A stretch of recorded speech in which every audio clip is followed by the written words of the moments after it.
ਏਕ ਓੰਕਾਰ ਸ੍ਰੀ ਸਤਿਗੁਰ ਪ੍ਰਸਾਦ। मेरी वाको बंदना परम न जाके कोई, ग्रहण त्याग न जास में राग द्वेष न होई। सतगुर कृपा कीजिए कृपा ते सुख होए, जै पर कृपा होत है सुफल भय नर सोए। गुर की आबा देख के कमल जिवें खिड़ जाए, रसनी ताके वाक को सुनते ही सुख पाए। टहल करे गुरु संत की सहज मोह होए, सेवा करते संत की मानन राखे कोई। मान मुनीश्वर गल गए मान सभी को खाए, जो जो आए शरण में सतगुर लय छुड़ाए। मोर मुकट गुर देव हैं सदा हमारे पास, जबके पए दयाल गुरु परम भय तब नास। गुर परमेश्वर ईश हैं गुर देवन के देव, चार पदार्थ लेत हैं जो जन कर हैं सेव। गुर बिन भगत न होत है गुर बिन कर्म न कोई। गुर बिन ज्ञान अदोत नहीं गुर बिन ध्यान न होई। पयो सुतंतर बोध जै सतगुर ताहि वखान। अनबै बई सुतंतरे सतगुर ताहि पछान।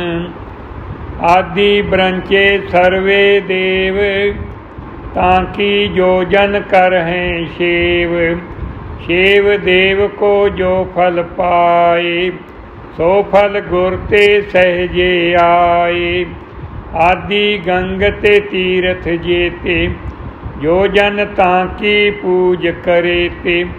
पूज पूज कर जो फल होए ऐन गुरां के दर्शन सोए। निगम चार जो बात सुनाए ताके वाचन जो फल पाए। गुर के एक वाक में होए अर्थ बाल के बहुते सोए।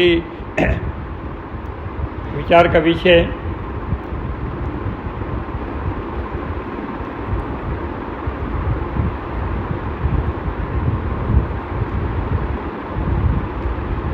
परमात्मा ने भगवान ने सबसे पहले संकल्प से आकाश की रचना और आकाश में वायु की रचना, वायु के अंदर अग्नि की रचना, अग्नि में जल की रचना, जल में पृथ्वी की रचना, सूर्य चंद्र तारे ससमार चक्कर आदि ओशियन नदियाँ नाले समुद्र पर्वत तृण सारी सृष्टि की रचना करने के बाद विचार किया कि उन्हें 84 लाख योनि अपने संकल्प से बना दूं। संकल्प से भगवान ने 84 लाख योनियाँ आगमा पाई बनाई। आगमा पाई का अर्थ है कि कोई भी बुद्धि श्रेष्ठ नहीं, कोई भी परमात्म दर्शन नहीं पा सकता। फिर विचार किया कि उन्हें एक ऐसी योनि बनाऊं जो बुद्धि श्रेष्ठ हो।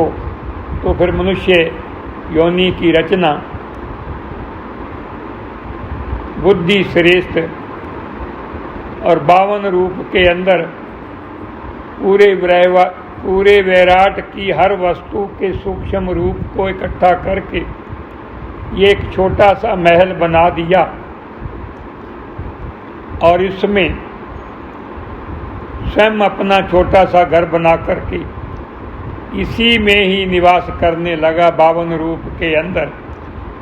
क्यों? इसलिए करने लगा कि जब मनुष्य को मुझसे मिलन की इच्छा, जिज्ञासा, अनुराग, प्रेम पैदा होगा तो घर गांव छोड़कर, नगर को छोड़कर वनों की ओर भागेगा। कहीं जाने की आवश्यकता नहीं। सतगुरु कृपा से अपनी विचार, ध्यान और तपस्या से जैसे ही अंतः झांक करके देखेगा तो मुझसे मिलन होगा और मनुष्य का जीवन उसी क्षण ही आनंदमय होगा।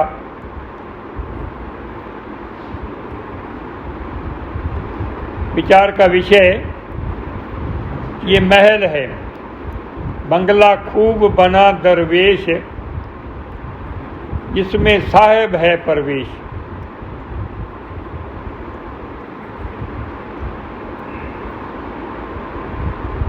हर घर एक बंगला है, महल है,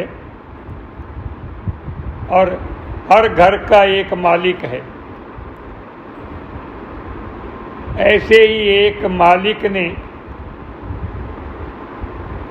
एक महल ऐसा बनाया, एक हाल नीचे, उसके ऊपर वैसा ही एक दूसरा हाल, दूसरी मंजिल, उसके ऊपर वैसा ही एक तीसरी मंजिल और चौथी छत। अब जब वो नीचे वाली मंजिल में रहे तो ऊपर की दोनों खाली और छत भी खाली। जब वो बीच की मंजिल में जाए, नीचे की मंजिल भी खाली, ऊपर की मंजिल भी खाली और छत भी खाली। जब तीसरी मंजिल पर जाए, नीचे की दोनों मंजिलें खाली और ऊपर की छत भी खाली। जब छत पर जाए तो तीनों मंजिलें खाली। वो मालिक प्लॉट का भी मालिक है, दीवारों का भी मालिक है, मंजिलों का भी मालिक है, छत का भी मालिक है। उसने अपने सदुपयोग के लिए, प्रयोग के लिए नीचे वाली मंजिल में सामान बहुत सारा रखा, दूसरी मंजिल में उससे कम सामान, तीसरी मंजिल में उससे कम और छत पर कोई वस्तु न रखी। हम भी ऐसे करते हैं। 3 मंजिल महल है हमारा, नीचे की मंजिल में हम बहुत ज़्यादा सामान से भर लेते हैं, ऊपर की मंजिल में जितनी ज़रूरत होती उतनी वस्तु रखते हैं, और तीसरी मंजिल पर तो बिल्कुल जितनी ज़रूरत है उसके अनुसार ही बहुत थोड़ी सी वस्तुएं रखते हैं, और छत पर तो कुछ भी नहीं रखते। लेकिन 3 मंजिल का मालिक है, प्लॉट का भी मालिक है, दीवारों का भी मालिक है, लेकिन दीवारें, छतें, मकान वो सब जड़ है। वो उस मकान का मालिक जो है वो चेतन है। जहाँ उसकी इच्छा जिस मंजिल में होती है उसमें जाता है। ठीक इसी प्रकार ये भी 3 मंजिल मकान है, और नीचे की मंजिल जागृत अवस्था है। जागृत के अंदर हम पूरे संसार से जुड़े रहते हैं, और फिर दूसरी मंजिल, अब नीचे की मंजिल से जब ऊब जाते हैं, थक जाते हैं, तो दूसरी मंजिल स्वप्न अवस्था कहते हैं। मकान मालिक की इच्छा है नीचे की मंजिल से बीच वाली मंजिल में वो कुछ समय के लिए रहने के लिए बीच में चला गया, तो ऊपर की खाली और नीचे वाली खाली। इसी प्रकार जागृत से हम स्वप्ने में जाते हैं तो जागृत का संसार नहीं, ये जागृत की मंजिल नहीं, वहाँ स्वप्न रूपी मंजिल है इस महल की। और फिर जब गहरी निद्रा अवस्था आती है उसे सुषुप्ति कहते हैं, सैषुप्त, यहाँ सब कुछ लुप्त हो जाता है। भाव सुषुप्ति, गहरी निद्रा अवस्था के अंदर जागृत भी नहीं, स्वप्ना भी नहीं, और फिर ये तीनों अवस्थाएं उस आत्मा से पैदा होती हैं।